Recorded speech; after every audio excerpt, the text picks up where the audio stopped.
महंत रामगिरी महाराजांच्या समर्थनात रॅलीमध्ये भाजप आमदार नितेश राणे यांनी धार्मिक तेढ निर्माण करणारे भाष्य केले. रामगिरी महाराजांच्या विरोधात बोलले तर मशिदीमध्ये शिरून चुन चुन के मारेंगे असा इशाराच नितेश राणेंनी दिला.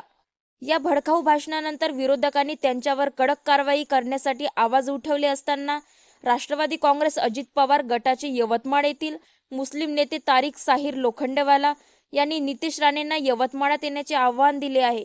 तू वेळ आणि तारीख सांग, मी इथेच आहे. नितेश राणे, तुझ्यात खरंच दम असेल तर यवतमाळच्या मशिदीमध्ये येऊन दाखव, असे आवाहन यावेळी तारिक साहिर लोखंडेवाला यांनी थेट नितेश राणेंना दिला आहे.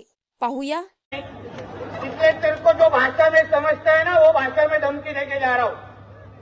हमारे रामगिरी महाराज के खिलाफ अगर कुछ भी मस्ती तुम लोगों ने किसने भी की तो तुम्हारे मस्जिदों के अंदर आके चुन चुन के मारेंगे, इतना ध्यान में रखो। कसं त्या वक्तव्याला तुम्ही पाहतात, काय नेमकं तुमची प्रतिक्रिया है?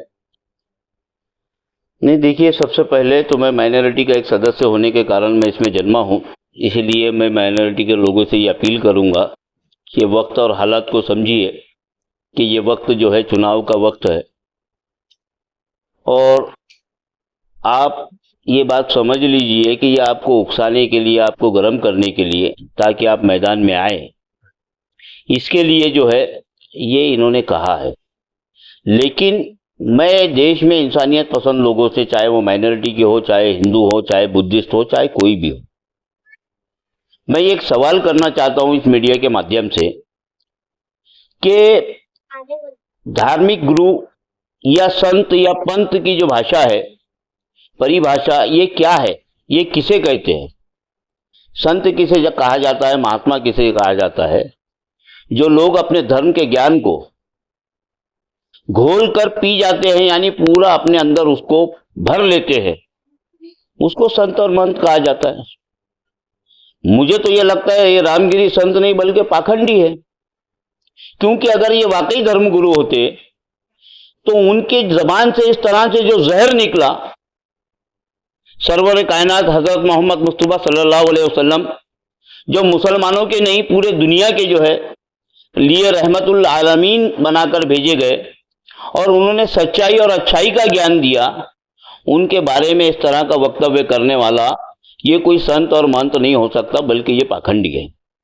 रही बात नितेश राणे की, तो नितेश राणे एक संवैधानिक पद पर है, उनको कम से कम अपने संवैधानिक पद की गरिमा का ख्याल होना चाहिए कि आप किसे क्या कह रहे हैं।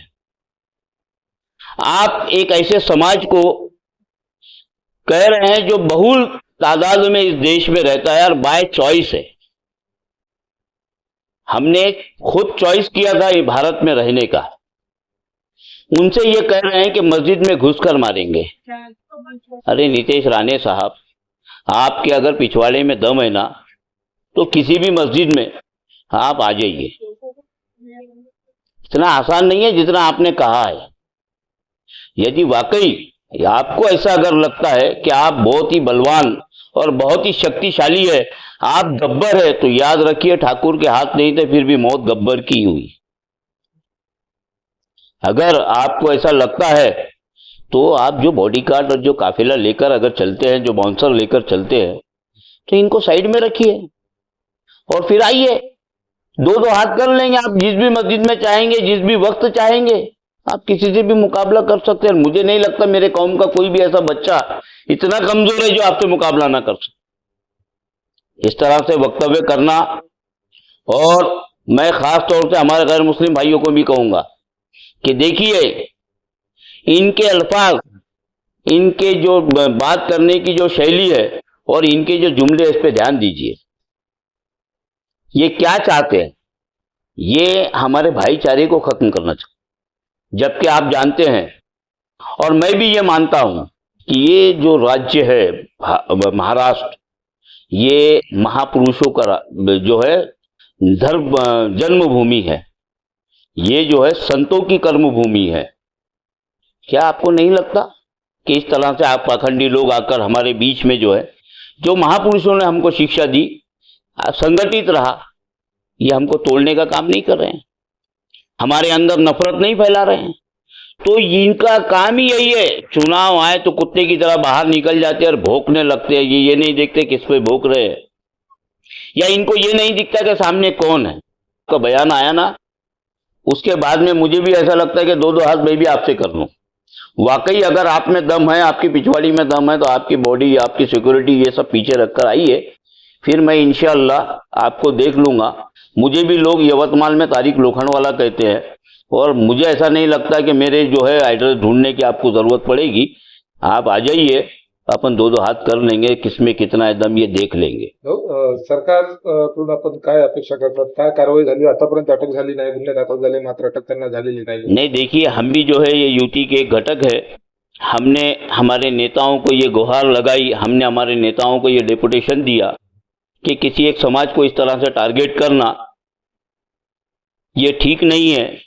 इससे देश की शांति को खतरा हो सकता है, जातीय दंगे हो सकते हैं जिसमें लॉ एंड ऑर्डर का मसला होगा, और आखिर में नुकसान सरकार का ही होता है। इसीलिए नीतीश राणे के ऊपर कार्रवाई की जाए और नीतीश राणे को जो है जेल बंद किया जाए। और मेरा एक सुझाव भी इस सरकार से है, बल्कि केंद्र से भी है, कि जिस तरह सुप्रीम कोर्ट ने एक यानी एक आदेश दिया था कि किसी धर्म या जाति के ऊपर कोई अगर टीका टिप्पणी अगर करता है तो उसके ऊपर सख्त से सख्त कार्रवाई की जाए। उसके ऊपर एक कानून भी पास हुआ। मैं उस कानून के माध्यम से उसको सहारा लेकर इस देश के संवैधानिक ताकत को हाथ में रखकर मैं आपसे ये कहता हूं कि उनके ऊपर में ऐसी कार्रवाई होना चाहिए कि उनको शिक्षा होना चाहिए, क्योंकि ये देश को तोड़ने की बात करते हैं, देश को जोड़ने की बात नहीं करते। और जो देश को तोड़ने की बात करता है वो देशद्रोही है। इसलिए नीतीश राणे के ऊपर देशद्रोही की कलम लगानी चाहिए और उसी के ऊपर उनके ऊपर मुकदमा चलना चाहिए।